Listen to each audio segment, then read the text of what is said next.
Recently আমাদের আরো যে একটা বড় ফিতনা হয়েছে, সারা পৃথিবীর মধ্যে বাংলাদেশের মতো কোন রাষ্ট্রে মুসলিমদের এমন নিরাপদ সহ অবস্থান খুব ভারতের মধ্যে। আমি নিজে ইন্ডিয়াতে পড়াশোনা করছি।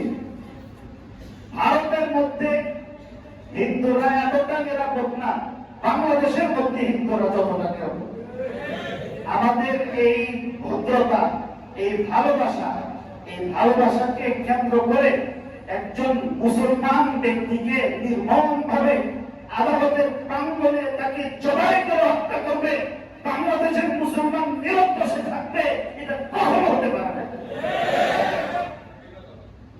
আমি জানি স্বাধীনতা যুদ্ধে 1971 সালে ব্রাহ্মণবাড়িয়াতে যখন বন্দীক হলো পাক হানাদার বাহিনী তিতাস দেশ এর ফিল্ডের মধ্যে যখন আক্রমণ করছে, তখন ব্রাহ্মণবাড়িয়ার সমস্ত হিন্দুরা দৌড়াইয়া, ব্রাহ্মণবাড়িয়াতে বিল্ডিং ছিল কম, ব্রাহ্মণবাড়িয়ার কেন্দ্রীয় গ্রামে মসজিদের ইমাম আমার আব্বা ছিলেন, মসজিদের বাসায় আমরা জীবন কাটাইছি।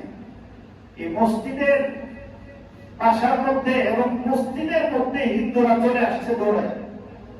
আসার পরে এই সঙ্গীত মুহূর্তে মসজিদের দরওয়াজা খুলে মুসলমানদের সঙ্গে হিন্দুরা জামে মসজিদের মধ্যে আত্মগোপন করে আক্রমণ থেকে হেফাজত করছে, তাদেরকে নিরাপত্তা দিচ্ছে ব্রাহ্মণবাড়িয়ার মুসলমান।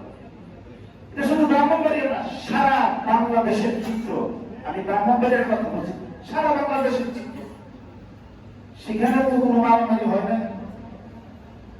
বাবরি মসজিদ যখন আক্রমণ করলো, বাবরি মসজিদ, এরা তো এই মসজিদ ভাঙ্গার পরে বাংলাদেশের মধ্যে হিন্দুর সংখ্যা কত?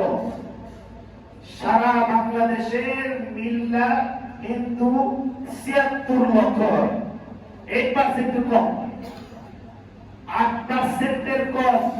এবং সবচেয়ে বেশি হিন্দু বাংলাদেশে সিলেটের মধ্যে, গোপালগঞ্জে না, সিলেটে সবচেয়ে বেশি।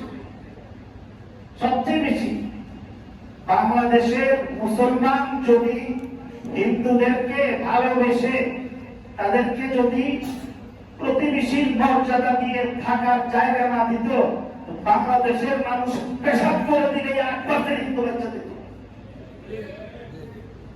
এভাবে এদেরকে এমন কোন ব্যবসায়িক প্রতিষ্ঠান পাইবেন না যে প্রতিষ্ঠানের মধ্যে সরকারের কাজ, অমুকের কাজ এগুলি দিচ্ছেন।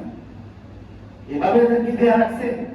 আর এদের সব সময় শরীরের 75% ভারতের মধ্যে থাকে আর 25% বাংলাদেশ।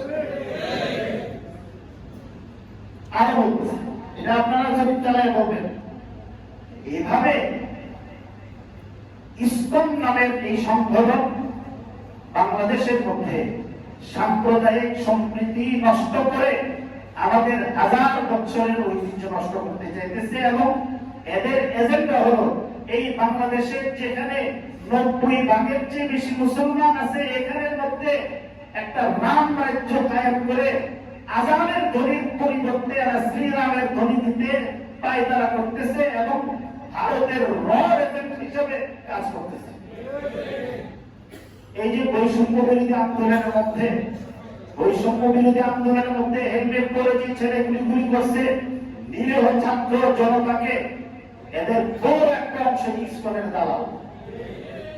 এই জন্য এই দেশটাকে, দেশের সার্বভৌমত্ব, নিরাপত্তা, সম্প্রীতি এবং ভালোবাসা, সৌহার্দ্য রক্ষা করার জন্য এখন সরকারের পক্ষ থেকে এবং সকলের এখন সময়ের দাবি হচ্ছে এই সন্ত্রাসীদেরকে আইনগতভাবে, সামাজিকভাবে কঠোর হস্তে এদেরকে দমন করা। আমাদের এই এলাকা থেকে আমাদের লম্বা সময়ের প্রয়োজন, সময় হাতে নেই।